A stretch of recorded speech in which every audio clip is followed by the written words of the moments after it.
Hello guys, তো সবাই কেমন আছো? আমরা চলে গেছিলাম দীঘা ঘুরতে। ছোট্ট একটা ব্লগ। এটা এখন দীঘাতে প্রবেশ করছি। এই যে দীঘা, দেখো ঠান্ডার মরশুমে দীঘা কত সুন্দর লাগছে। তাও লোক চাদর মুড়ি দিয়ে এসছে, তাও ঘুরতে এসছে দীঘাতে। তারপর চলে গেছিলাম একটু বাজারে, একটু মাছ কিনতে। একটু মাছ টাছ কেনা হলো, একটু আমুদি মাছ কেনা হলো, একটু মাছ কেনা হলো।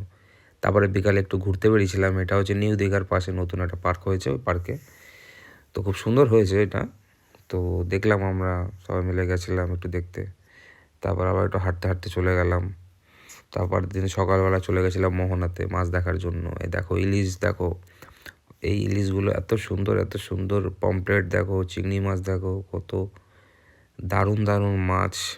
লবস্টার দেখো, কত ভালো বড় লবস্টার। তারপরে চলে গেছিলাম তো মোহনার ওই বিচের দিকে একটু ঘুরতে ঘুরতে গেলাম। তো ওখানে গিয়ে একটুখানি নিজেকেও একটু দেখে নিলাম। দেখো ঠান্ডাতে মুখ নাক সব ঢেকে রেখে দিয়েছি একেবারে। তো মোহনায় একটু ঘুরে টোরা হয়ে গেল। ঘুরে টুরে এরপরে এই কত দেখো দোকানপাট বসেছে, কাপ প্লেট সবের সেরামিকের সব জিনিসপত্র। তারপরে একটু শুঁটি মাছ দেখছিলাম। ও দেখো নোনা ইলিশ, তারপরে লোটে শুটকি, আরও কী কী নাম ছিল অত তো আমি জানি না। তারপরে চলে গেছিলাম একটু টাইম বের করে জগন্নাথ মন্দিরে। দেখো কত সুন্দর লাগছে, দূর থেকে নিয়েছি ভিডিওটা। এটা ভিউটা দেখো কত সুন্দর লাগছে, হালকা হালকা কুয়াশা। তারপরে আমাদেরকে মন্দিরে আমরা এন্ট্রি করলাম।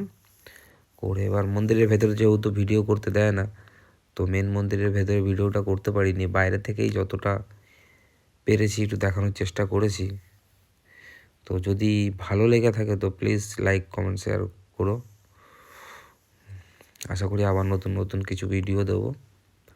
এই দেখো কত সুন্দর, মানে ভিডিওর থেকে কাছ থেকে এত দারুণ হয়েছে, কি বলবো। একটা মায়ের প্রতিমা ছিল, দেখো কত সুন্দর হয়েছে। ভিড়, প্রচণ্ড ভিড়, অত বড় জায়গাতে প্রচণ্ড ভিড়। তারপরে একটু সমুদ্রের সামনে দাঁড়িয়ে একটু পোজ দিয়ে একটু ফটো তুলে নিলাম।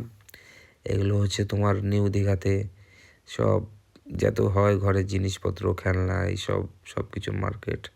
তো থ্যাংক ইউ সবাইকে আমার ভিডিওটা দেখার জন্য।